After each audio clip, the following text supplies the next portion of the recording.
Si estás escuchando esto, probablemente haya dentro de ti un deseo genuino de ser mejor, de avanzar, de convertirte en alguien capaz de dominar sus impulsos y vivir con intención. Quieres disciplina, no solo como una palabra bonita, sino como una forma de vida. Y si estás dispuesto a hacer de la autodisciplina un pilar fundamental de tu existencia, quiero invitarte a escribir en los comentarios la frase: estoy comprometido con mi propósito. No por compromiso conmigo, sino contigo mismo, como un pequeño acto simbólico que represente el comienzo de una transformación real. Es fácil leer, lo difícil es asumir un compromiso. Hazlo ahora.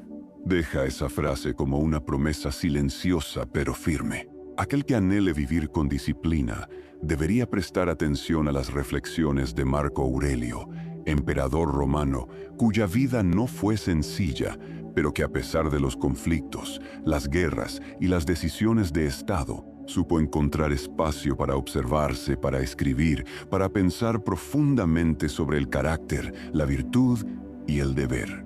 En sus meditaciones, no dejó instrucciones para conquistar imperios, sino para conquistarse a uno mismo.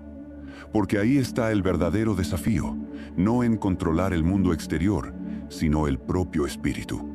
Entre los múltiples pensamientos que compartió, destacan algunos que pueden servir como guía para construir una autodisciplina auténtica, no como una regla impuesta, sino como una consecuencia natural de vivir de acuerdo con lo que uno es. Ahora empecemos. Marco Aurelio dice: tengo que ir a trabajar como ser humano. ¿De qué tengo que quejarme si voy a hacer lo que nací para hacer las cosas para las que fui traído al mundo? ¿O acaso fui creado para acurrucarme bajo las mantas y mantenerme caliente? La primera gran lección que transmite Marco Aurelio es que la disciplina no nace de la rigidez ni de la obligación, sino de una comprensión profunda del propósito. Cuando uno sabe lo que tiene que hacer, cuando entiende por qué está aquí, no necesita grandes discursos ni motivación constante. Uno simplemente se levanta y actúa. El emperador se preguntaba si había nacido para esconderse bajo las mantas o para cumplir su tarea como ser humano. Es una pregunta que resuena con fuerza porque en el fondo todos sabemos cuándo estamos escapando de nosotros mismos. Tener propósito no significa haber descubierto una misión divina, sino tener claro hacia dónde se quiere caminar. Y en esa claridad surge la fuerza para hacer lo necesario, día tras día, aunque no siempre se tengan ganas. Poner en marcha esa fuerza no requiere rituales complejos. Solo hace falta comenzar. El propósito se vuelve evidente cuando se empieza a actuar. Si alguien quiere ser escritor, debe escribir. No importa si el texto es bueno o malo, lo importante es hacerlo cada día. Si alguien quiere ser artista, debe crear. No hace falta esperar el momento perfecto ni estudiar miles de teorías antes de comenzar. Es en la práctica donde se encuentra el verdadero compromiso. El deseo constante de mejorar aparece mientras se avanza. La autodisciplina no se construye a partir de la emoción momentánea, sino del acto constante de volver a empezar, de reafirmar lo que uno quiere ser a través de sus acciones diarias. El propósito entonces no es solo una idea bonita o una frase inspiradora, es una guía silenciosa que empuja incluso cuando todo parece difícil.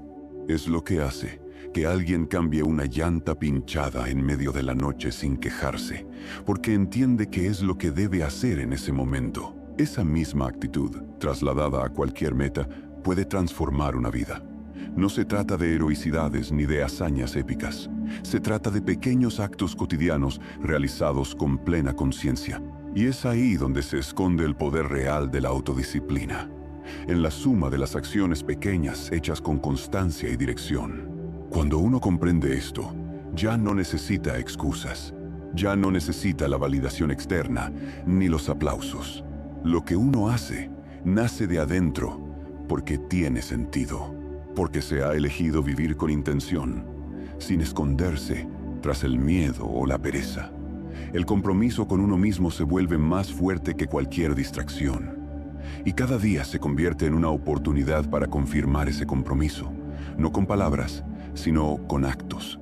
La autodisciplina, en última instancia, no es otra cosa que la expresión de una vida alineada con su propósito más profundo. ¿Es listo para vivir de esa forma? Una vez que el propósito ha sido identificado con claridad, la segunda lección es cultivar una confianza inquebrantable en uno mismo, una seguridad que no depende de lo externo ni de las circunstancias. Según Marco Aurelio, debes convertir tu deseo en piedra, apagar tus apetitos, mantener tu mente centrada en sí misma. Nos invita a apagar los apetitos, a convertir el deseo en piedra firme, a concentrar la mente en sí misma, como si estuviera blindada contra todo lo que no pertenece a lo esencial. Esa fuerza interior que nace de conocerse y de confiar en que uno es capaz de cumplir con lo que se ha propuesto, es el segundo pilar en la construcción de una autodisciplina auténtica. No se trata de creer en milagros, sino de cultivar una determinación práctica, serena y constante. El propósito por sí solo no basta si no viene acompañado por un compromiso absoluto, no solo con el destino final, sino con cada paso intermedio. El camino está hecho de acciones, no de deseos. Tomar decisiones con convicción es una forma de respeto hacia uno mismo. Tener claridad en lo que se quiere alcanzar implica también establecer un plan que transforme ese objetivo en algo tangible. Se trata de construir una hoja de ruta que divida la gran meta en pequeños tramos alcanzables. Cada uno de esos tramos debe tener su espacio y su tiempo definidos, porque si no hay estructura, lo que existe es solo un sueño vago. Y la autodisciplina se alimenta de estructura. Así como el arquitecto no empieza una obra sin planos, el individuo disciplinado no empieza un cambio profundo, sin una estrategia clara.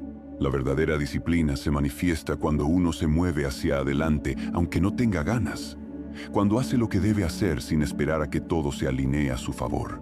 El cuerpo puede estar cansado, la mente dispersa o el ánimo bajo, pero quien ha decidido actuar lo hace de todas formas. Eso es autodisciplina. El arte de sostener el rumbo, aunque todo alrededor parezca invitar al abandono. Porque todo lo que se anhela construir en la vida depende, en última instancia, de esa capacidad para actuar a pesar de los estados internos. Nadie logra grandes cosas esperando a sentirse siempre motivado. La motivación puede ser una chispa, pero la disciplina es el fuego constante que mantiene viva la acción. Cuando se organiza el trabajo en bloques claros de tareas, y esas tareas tienen metas intermedias bien definidas, uno siente que está al mando de su proceso. No se deja a merced de la inspiración ni del azar. Se avanza porque se ha elegido avanzar, porque hay un plan y una dirección. Esa sensación de control, de que cada acción tiene un propósito concreto, disminuye el riesgo de sentirse abrumado. Y evitar el agobio es fundamental, porque cuando aparece, la mente empieza a sabotearse. El exceso de tareas sin orden lleva al cansancio mental, y de ahí es fácil caer en la postergación. Lo que ayer parecía alcanzable empieza a parecer imposible. El desorden interno alimenta la duda, y la duda debilita la disciplina. En cambio, quien trabaja con foco, dividiendo lo grande en partes pequeñas, va generando una especie de inercia positiva. Cada pequeño logro alimenta la confianza. Cada tarea cumplida reafirma el compromiso. Es así como se construye el impulso interno que permite sostenerse, incluso cuando las circunstancias no son favorables. No hay magia en esto, solo una práctica constante de autoorganización, autocontrol y claridad. Lo importante no es que todo salga perfecto, sino que cada día se dé un paso real hacia aquello que uno quiere construir. Y para dar ese paso, solo se necesita una cosa: decidir hacerlo, sin esperar al momento perfecto, sin ceder a las excusas, sin permitir que el miedo, el cansancio o la pereza decidan por uno. Porque la autodisciplina no se negocia con estados de ánimo, se ejerce. La tercera lección y una de las ideas más poderosas que Marco Aurelio comparte es la importancia de presentarse, no de forma simbólica, no como una idea abstracta, sino como una práctica concreta y diaria. Estar presente significa aparecer, comprometerse con la acción, enfrentar la tarea que el día impone sin excusas. Marco lo expresa con claridad. La vida se construye acto por acto, y lo único que se necesita es que cada acción sea realizada lo mejor posible. Nadie puede impedir que uno actúe con excelencia. Nadie tiene el poder de detener ese compromiso si realmente nace desde dentro. Incluso con una dirección clara y una planificación precisa, la mayoría fracasa no por falta de capacidad, sino por falta de constancia. El talento sin presencia se marchita, la inteligencia sin acción se pierde en suposiciones. La fuerza sin práctica se vuelve pereza. Todo se reduce, al final, a si uno es capaz de presentarse o no. Y presentarse no es simplemente estar, es estar con intención, con voluntad, con apertura hacia el trabajo, hacia el proceso, hacia la dificultad. El acto de aparecer, de hacer lo que corresponde aunque no haya ganas, empieza a forjar algo que va más allá de la motivación. La resistencia mental. Esa resistencia no se obtiene leyendo frases inspiradoras ni esperando que las condiciones sean ideales. Se construye a través del esfuerzo repetido, del desgaste útil, de permanecer cuando lo fácil sería irse. El verdadero desarrollo viene cuando uno es capaz de convivir con lo incómodo sin rendirse.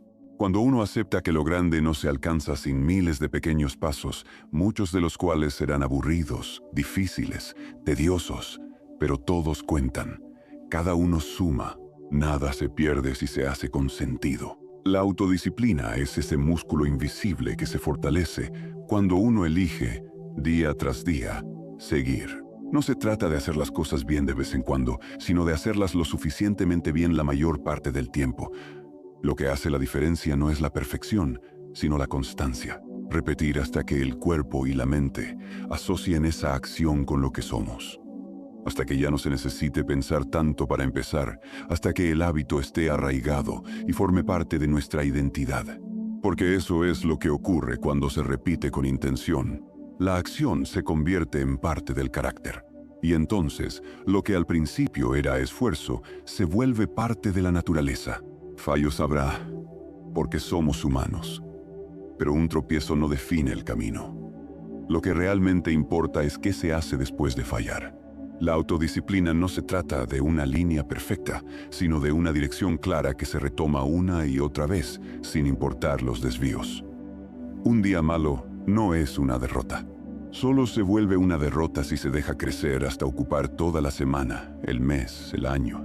Cada amanecer es una oportunidad real de comenzar de nuevo. No una metáfora poética, sino una posibilidad concreta de volver a elegir.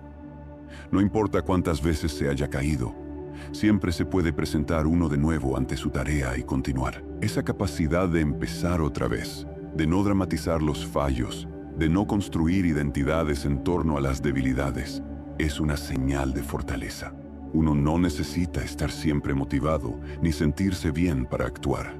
Solo necesita recordar que el presente es lo único sobre lo que se tiene verdadero control. Al despertar, en lugar de mirar hacia atrás con culpa o hacia adelante con ansiedad, uno puede mirar lo que tiene delante.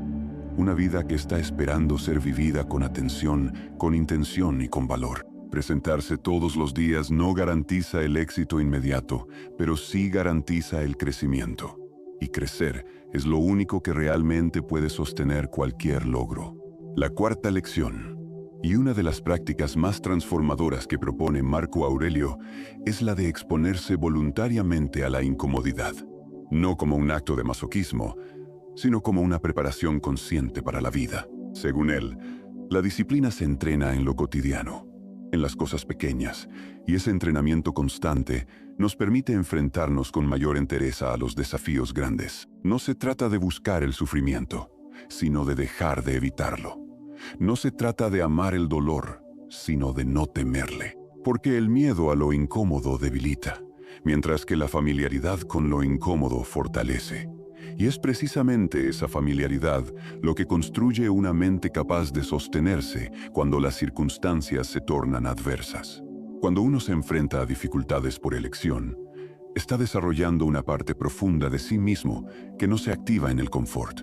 Es fácil mantener la calma en un día perfecto, pero el carácter se revela cuando el día es complicado, y aún así uno elige actuar con dignidad.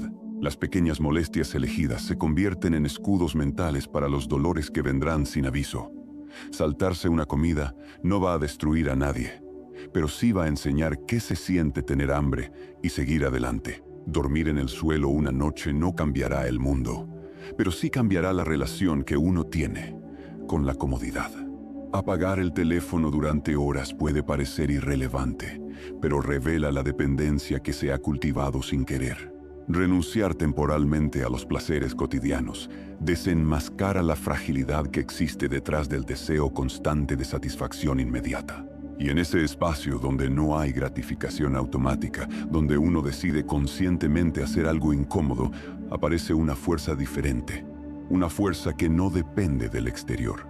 Una fuerza que no necesita que todo esté bien para sentirse capaz. Porque en la práctica voluntaria del malestar, uno descubre que puede soportar mucho más de lo que pensaba. Descubre que no se deshace por tener frío, que no se derrumba por no comer una vez, que no se vuelve menos por vivir con menos. Ese descubrimiento no solo da confianza, da libertad. Porque la verdadera libertad no está en tenerlo todo, sino en no necesitarlo todo. No ser esclavo de las sensaciones, ni de las comodidades, ni de los impulsos. Este tipo de entrenamiento no es popular, ni placentero, ni cómodo, pero es profundo y es efectivo. Porque el que ha elegido voluntariamente la incomodidad una y otra vez, no se quiebra cuando la incomodidad llega sin invitación. Está preparado, ya ha estado ahí, ya ha sentido eso, ya lo ha superado. Esa es la ventaja de entrenarse con dificultades voluntarias. No se reacciona con pánico cuando las dificultades reales aparecen. Se responde con calma, con decisión, con resiliencia. Y esa capacidad no se obtiene de la teoría ni de los libros, sino de la práctica real. Solo enfrentando lo incómodo por voluntad propia, se puede dejar de temerle cuando llegue por sorpresa. No se trata de dramatizar ni de convertirse en mártir, solo de fortalecer el espíritu, de pulir el carácter, de no vivir con la ilusión de que siempre estaremos cómodos y de prepararnos para que, cuando la incomodidad llegue, no nos encuentre débiles, sino listos. Porque es en ese momento cuando la autodisciplina muestra su verdadera utilidad. No para impresionar, no para sufrir innecesariamente, sino para sostenernos con firmeza, cuando la vida exige lo mejor de nosotros. La quinta lección consiste en renunciar por completo a la tentación de convertirse en víctima. Marco Aurelio lo expresa con una claridad que no deja espacio a interpretaciones. Haz tu trabajo, sin quejarte. No hay justificación que valga cuando se trata de cumplir con el deber. No importa cuán difícil haya sido el pasado, cuán injustas sean algunas circunstancias, o cuántas veces otros hayan fallado en dar el ejemplo correcto. Aferrarse a esas explicaciones no transforma la realidad, solo la perpetúa. Y en esa perpetuación, uno mismo queda atrapado. Quien elige la queja como refugio se condena a vivir en ella. La queja constante, el hábito de culpar al mundo, el acto de relatar la vida como si siempre fueran otros los responsables, es un veneno lento que destruye la capacidad de actuar. La autodisciplina no florece en la tierra de la excusa. Cada vez que uno se dice que es así porque nació así, cada vez que se repite que no sabe hacer otra cosa, que nadie le enseñó, que todos lo hacen y por eso no se puede cambiar, está reafirmando la prisión mental en la que ha decidido quedarse.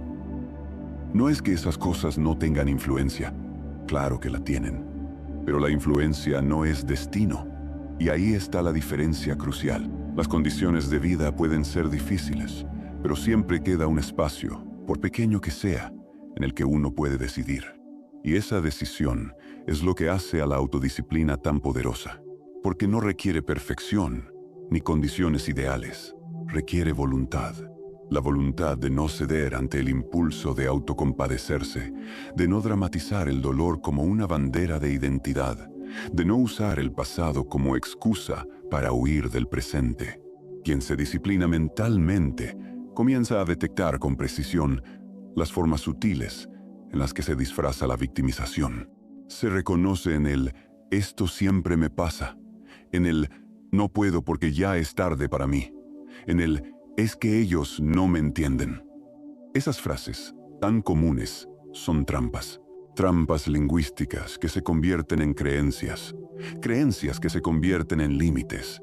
Y límites que, al no ser cuestionados, se transforman en hábitos mentales. Por eso es fundamental entrenarse para pensar de otro modo. Entrenarse no significa repetir frases positivas sin convicción, sino confrontarse con uno mismo cada vez que surge la tentación de ceder el control. Entrenarse significa observar con atención cuando se quiere culpar, cuando se quiere justificar, cuando se quiere renunciar. Y en ese instante, elegir otra respuesta. No es una elección cómoda, porque es mucho más fácil culpar al entorno que mirarse con honestidad. Es más sencillo quedarse en la queja que levantarse y actuar, pero esa acción incómoda, esa pequeña decisión de tomar responsabilidad incluso cuando no se tiene la culpa, transforma la vida. No porque mágicamente todo mejore, sino porque al retomar el control, uno vuelve a ser protagonista. No un espectador pasivo, no un personaje arrastrado por las circunstancias, sino alguien que decide, que actúa, que no espera que otros lo rescaten. Esa persona existe en cada uno de nosotros, pero está dormida bajo capas de historias que nos hemos contado. Historias que justifican la inacción, historias que nos alivian a corto plazo, pero que a largo plazo nos mantienen pequeños. La autodisciplina comienza con ese corte radical con la victimización, con ese momento de lucidez en el que uno dice, basta a las excusas, y empieza a moverse, aunque sea lento, aunque sea torpe, aunque sea difícil. Porque el simple acto de moverse desde la responsabilidad cambia la dirección de todo. Y es ahí, en esa decisión interna, donde empieza a construirse una fortaleza que no depende del aplauso, ni del resultado inmediato, ni de la validación externa. Una fortaleza silenciosa, estable, que permite avanzar aún cuando el camino no es claro. Una fortaleza que se alimenta no del por qué a mí, sino del qué puedo hacer ahora. Esa es la verdadera fuerza, no la que impresiona, sino la que sostiene. La sexta lección consiste en practicar la gratificación. En un mundo donde todo parece diseñado para ofrecer satisfacción inmediata, aprender a retrasar la gratificación se vuelve casi un acto de rebeldía. Marco Aurelio, desde la profundidad de su pensamiento estoico, invita a entender que nuestra naturaleza como seres humanos no está orientada al placer fugaz, sino al cumplimiento del deber, al orden interno, a la coherencia entre lo que pensamos, lo que decimos y lo que hacemos. Él observa a las criaturas más simples del mundo, hormigas, arañas, abejas, y señala cómo todas ellas se entregan a su tarea sin exigir recompensa inmediata, sin detenerse a cuestionar si se sienten bien o si su labor es suficientemente cómoda. Entonces, ¿por qué el ser humano, con toda su capacidad de razonamiento, insiste en abandonar su propósito ante la primera dificultad o la primera distracción placentera? La gratificación retrasada es una de las formas más claras de autodisciplina, porque exige algo que el ego detesta: paciencia. No es natural en nosotros resistir el placer, especialmente cuando está tan al alcance. Cuando una pantalla, una comida, un comentario, una compra puede darnos un estímulo rápido, una ilusión de bienestar. Pero el bienestar auténtico no surge de ceder a cada impulso, sino de resistirlos cuando lo que está en juego es más importante. Esa resistencia es incómoda y a veces incluso frustrante.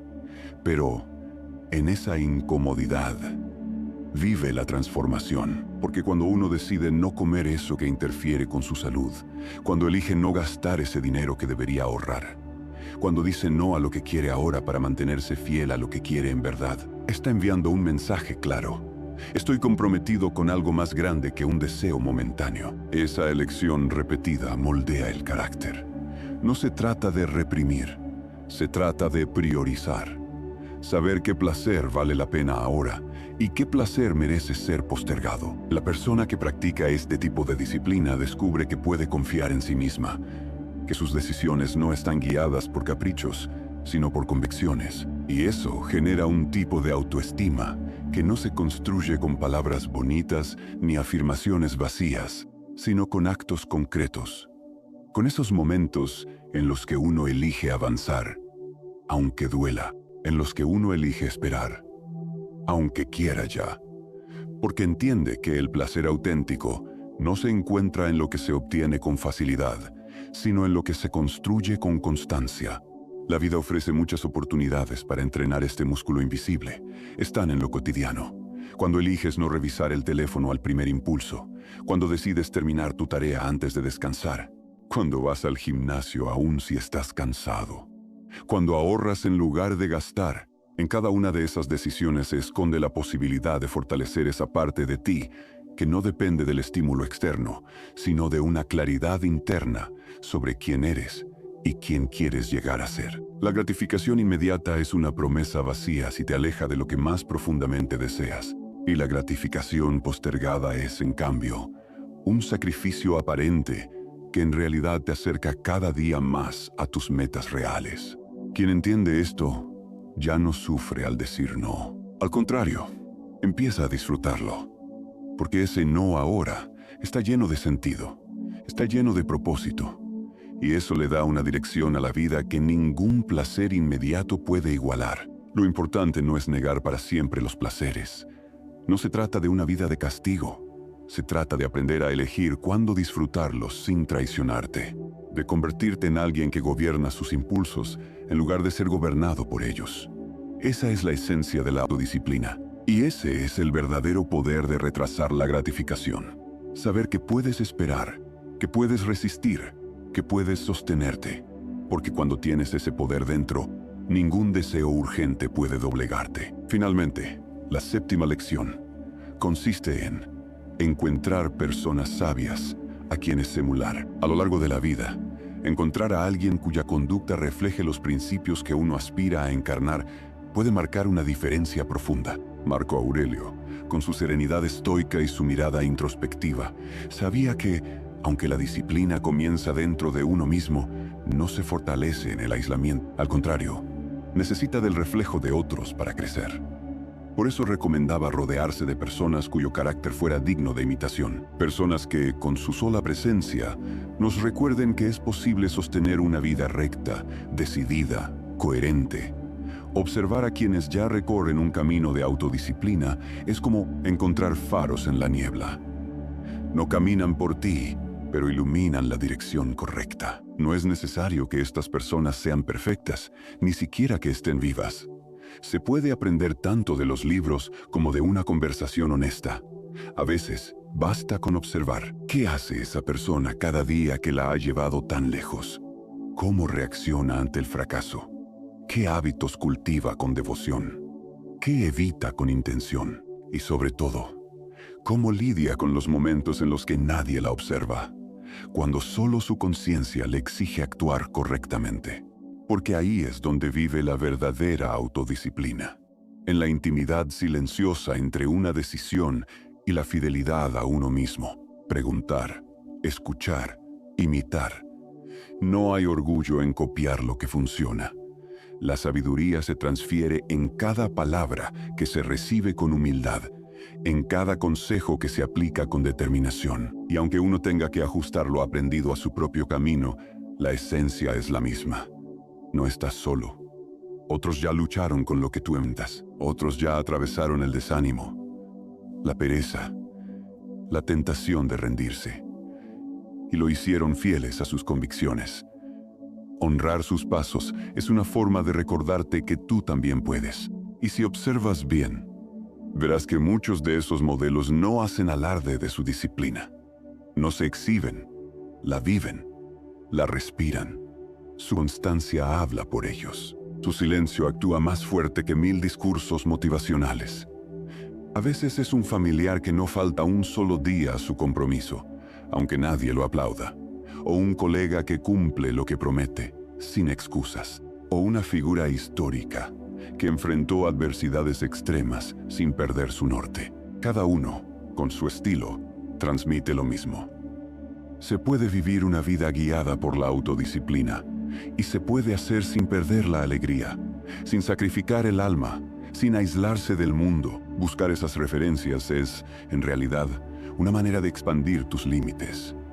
De recordar que, aunque tu camino es tuyo, la fuerza para recorrerlo puede nutrirse del ejemplo de otros. Y cuando tú empieces a avanzar con firmeza, quizás también te conviertas en ese modelo que alguien más necesitará un día. Porque así se transmite la disciplina. no como un conjunto de reglas rígidas, sino como un legado vivo que se pasa de mente en mente, de corazón en corazón, a través de actos concretos, sostenidos, verdaderos. Si has llegado hasta aquí, ya diste un paso importante en el camino hacia la autodisciplina. Reflexionar sobre estas ideas, sentir su peso y reconocer su valor es una señal clara de que dentro de ti hay una voluntad que quiere crecer, que quiere fortalecerse, que está lista para dejar atrás las excusas y empezar a construir una vida con propósito. No estás solo en este proceso. Y compartir este tipo de contenido ayuda a que más personas se conecten con estas enseñanzas y comiencen también su transformación. Si algo de lo que leíste resonó contigo, si alguna palabra te sacudió o te hizo pensar diferente, no lo dejes pasar. Dale me gusta para que este mensaje siga llegando a quienes lo necesitan. Suscríbete para seguir profundizando juntos en este camino. Compártelo con alguien que sabes que puede beneficiarse y deja en los comentarios la frase «Estoy comprometido con mi propósito». Si realmente estás listo para empezar a vivir con más intención, más firmeza y más conciencia, cada pequeño paso cuenta. Y este puede ser el inicio de algo mucho más grande.